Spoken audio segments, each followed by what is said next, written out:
Assalamualaikum warahmatullahi wabarakatuh. Innal hamdalillah nahmaduhu wa nasta'inuhu wa nastaghfiruh wa na'udzu billahi min syururi anfusina wa min sayyiati a'malina may yahdihillahu fala mudhillalah wa may yudlilhu fala hadiyalah. Asyhadu an la ilaha illallah wa asyhadu anna Muhammadan abduhu wa rasuluh la nabiyya wa la rasula ba'dah amma ba'du.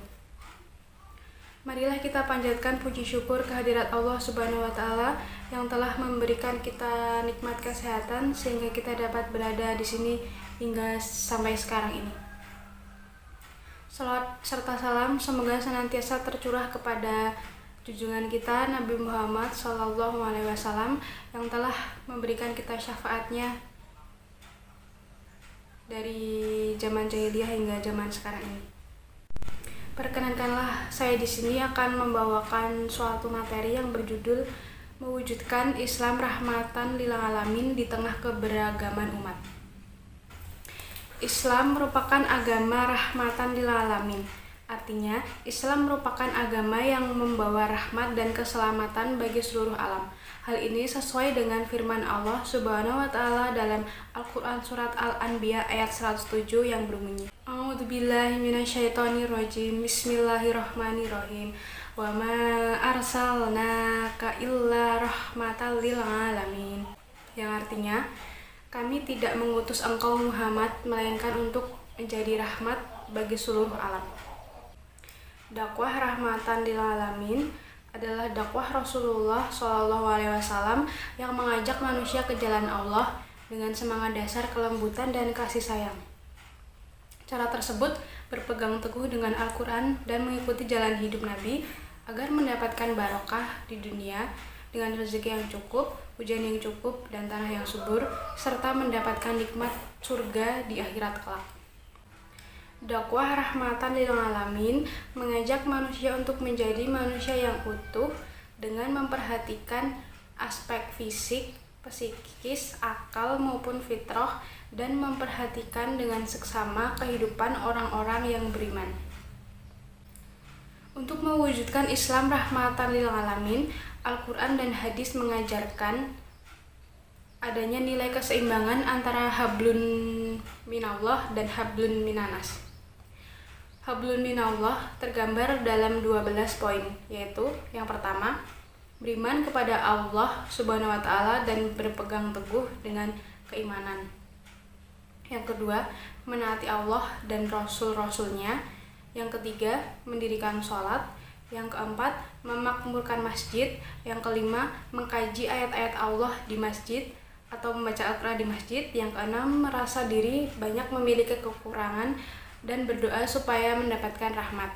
Yang ketujuh, selalu beristighfar, bertaubat dan memperbaiki diri. Yang kedelapan, mengikuti Al-Quran dan mendengarkannya dengan seksama. Yang kesembilan, bertakwa. Yang kesepuluh, berjihad dengan harta dan jiwa. Yang kesebelas, sabar ketika menghadapi musibah. Dan yang terakhir, tawakal kepada Allah Subhanahu wa Ta'ala. Sedangkan ajaran tentang hablum minanas tergambar dalam 12 hal. Yang pertama adalah profesional dalam melakukan pekerjaan. Yang kedua, saling berwala dengan sesama, mukmin. Yang ketiga, melaksanakan amar ma'ruf dan nahi mungkar. Yang keempat, membayar zakat. Yang kelima, berbuat baik kepada orang tua. Yang keenam, melakukan ukhuwah. Ukhuwah itu dibangun di atas dasar takwa. Yang ketujuh, berhijrah. Yang kedelapan, menjadi orang yang soleh dan solehah. Yang kesembilan, infak fisabilillah untuk mendekatkan diri kepada Allah. Yang kesepuluh, makan harta yang baik. Yang kesebelas, berbuat baik kepada orang lemah, orang sakit, dan orang miskin. Dan yang terakhir, yang ke-12 yaitu berlomba-lomba melakukan kebaikan di antara suami dan istri. Baik aspek hablum minallah maupun aspek hablum minanas harus sudah dipraktekkan dalam kehidupan sehari-hari. Rasulullah sudah mempraktekkan hal tersebut dalam kehidupan pribadinya, kehidupan bermasyarakat, dan kehidupan bernegara. Dengan dipraktekannya kedua unsur tersebut secara seimbang, maka seluruh makhluk manusia, hewan, maupun tumbuhan dapat merasakan kasih sayang, sentuhan kenyamanan, dan adanya rahmatan lil alamin dari ajaran Islam tersebut. Bentuk-bentuk rahmat Allah dalam Al-Quran mengkaji tentang bagaimana Al-Quran bertujuan untuk mengetahui tingginya perhatian Allah terhadap manusia dan untuk mengetahui ruh ajaran Islam secara umum. Bentuk rahmat Allah dalam Al-Quran ada 3. Yang pertama, rahmat Allah untuk seluruh manusia. Yang kedua adalah rahmat Allah yang terkhusus untuk orang yang beriman. Yang ketiga adalah rahmat Allah untuk seluruh makhluk ciptaan Allah. Yang pertama adalah rahmat Allah untuk seluruh manusia.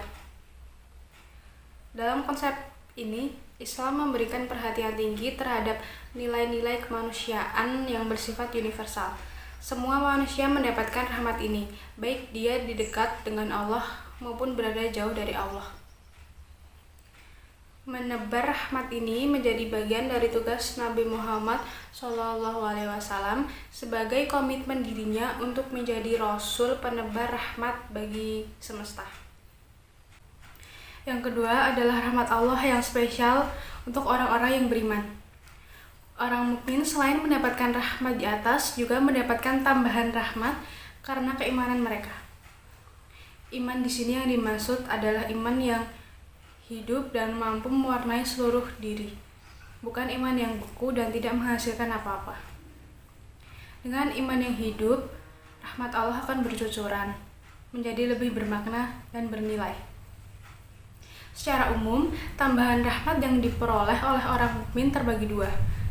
Rahmat di dunia dan rahmat di akhirat. Yang ketiga adalah rahmat Allah untuk seluruh makhluknya. Di antara bentuk rahmat Allah untuk seluruh makhluknya adalah mengatur seluruh urusan makhluk dari sejak diciptakan hingga dimatikan. Allah juga memerintahkan kita untuk berbuat baik dengan alam dan segala isinya dan tidak merusaknya. Islam merupakan agama cinta damai.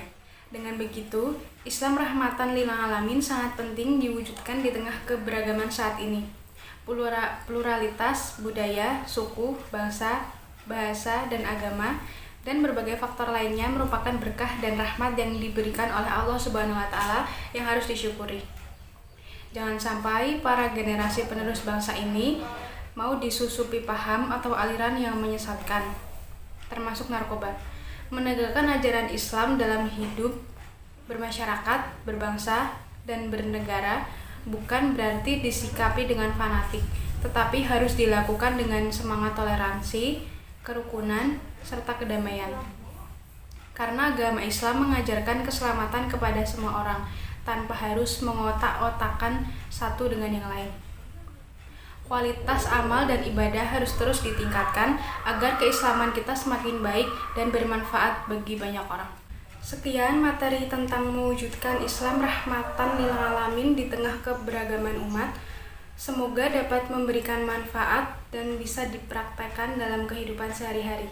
Akhir kata, wabillahi taufiq wal hidayah. Wassalamualaikum warahmatullahi wabarakatuh.